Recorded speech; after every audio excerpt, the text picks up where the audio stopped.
વાંકાનેરમાં aluminium electronic wire ચોરી કરનાર ગેંગનો કર્યો પર્દાફાશ। કુલ કિંમત ₹14.13 લાખના મુદ્દામાલ સાથે એલસીબી પોલીસે 5 ઇસમોને પકડી પાડ્યા છે। Story report by Himanshu Solanki Morbi.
માં motor driving, safe and sure driving.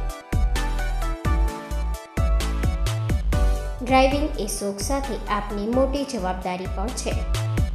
અમારા ઇન્સ્ટ્રક્ટર દ્વારા સચોટ અને સરળ માર્ગદર્શન। આપની રોજની તાલીમની માહિતી મેળવીને શું અધુરાશ છે એના ઉપર પૂરું ફોકસ કરાય છે।